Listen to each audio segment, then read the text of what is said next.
Much. that eye-hand coordination stuff. Okay. So what I want to talk about is the editorial process and what other fields do and what should social personality do. I'm not going to suggest what social personality should do. That's not my role. I don't have that authority. I don't even want it. But I think we should think about options, and that's what this talk is about. And for a variety of reasons, I got interested in the last year in the topic of peer review. Something that's very hard to explain to one of your sons in college. What are you reading about? Peer review? You know, why would you want to read about that? That just seems deathly dull. But I don't think it is. I hope I'm right. So I'm missing a cartoon, but anyway. I want to start with a quote, actually, from Richard Smith, not the social psychologist at Kentucky, but rather the past editor of the British Medical Journal, longtime editor. I think he served 12 years. It's a long time. And he got very interested during the process of his editorship in thinking about publication in medical journals. And as we'll see, a lot of the most forward-thinking work and consideration of this problem of peer review comes in the biomedical world. And that is important because they've also done a lot of the research. And they don't necessarily do good research on this, but they felt there was a need to do work on this, and nobody else was doing it. Anyway, he said at some point, publication is not the end of the peer review process, but a part of it. And he came to that in realizing that the real worth of something, the worth of a piece of scientific work, the facts that it presumably shows, that isn't just a matter of the reviewers and the editors say, this is ready for prime time, but rather the paper goes into publication, people see it, it's either online or in paper, and they really decide what it's about. And ultimately, over time, that really determines its impact. And so that led him to really think more about why isn't the peer review process thought of in more continuous terms, as not a one-time process, but really a continuing process.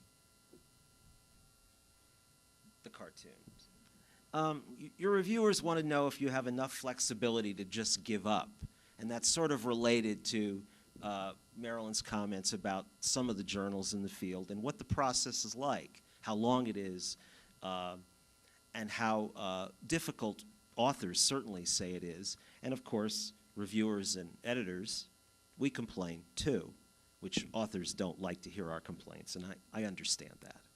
But here's the typical process as it is in psychology journals, and certainly in social personality journals. There's the author, who frequently perceives themselves to be a target, the target on his head.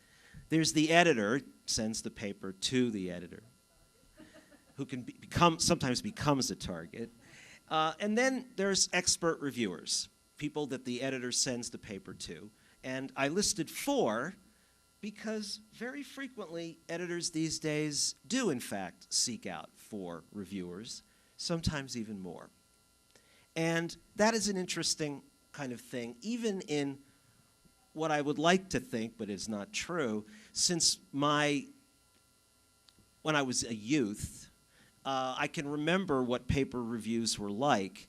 I was very fortunate that I was the first paper that I was ever an author on, I was the co-author with one of my advisors, and we sent it to JPSP, and we got the answer back in 3 weeks. He said revise it, and then had 2 reviews, and they said revise it, and then Bill McGuire took it. He made fun of us, but he took it, and we didn't care about that because he took it. This is Bill McGuire, after all. The other thing so that was what it was. It was 2 reviews. It was sometimes 1 review. I asked Tom Pettigrew if he could remember his experience with Gordon Allport, who was his advisor at Harvard.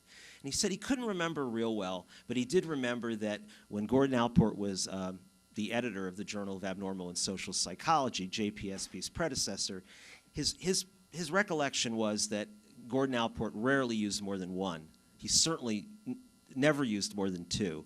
And pretty much it came back and he decided one way or the other.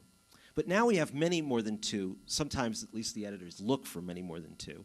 We have multiple studies, at least in one of the major high-profile journals. And PSPB, which started as a journal to publish one-paper brief pieces, was originally, of course, 4 pages. Was that it? I think 4? 4 pages, single-spaced.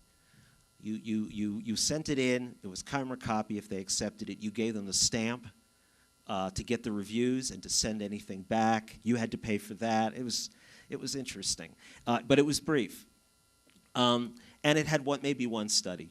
If you try to put 2 studies into 4 pages these days, it would presumably be hard, so people don't do it. But at least those 2 things have changed since my younger days. But unsigned reviews are still with us. Reviews do not get signed in general. And in fact, APA has a policy where if you do want to sign your review as a reviewer, they don't want you to do it. So the question for me became, what's the origins of this process? How did editorial review start? Why did it take this form? So I started doing some reading in this. And a lot of the work on this is actually done has been done in background by people in the biomedical area and medical science, where they've been very concerned about the editorial review process. So I wanted to see what happened. Did we inherit this from other areas of psychology or from other fields? And so just very briefly, think about journals as they first started. Journals started basically in about 1732. Though everybody always says the Royal Society of London started it, not true. Royal Society of Edinburgh started it. Scots started it. And they started journals, and they started peer review as well. Or at least they started the possibility of this. But the peers were not really peers. They were people in the same department as the person who was the editor. The editor very frequently only consulted them in extreme cases.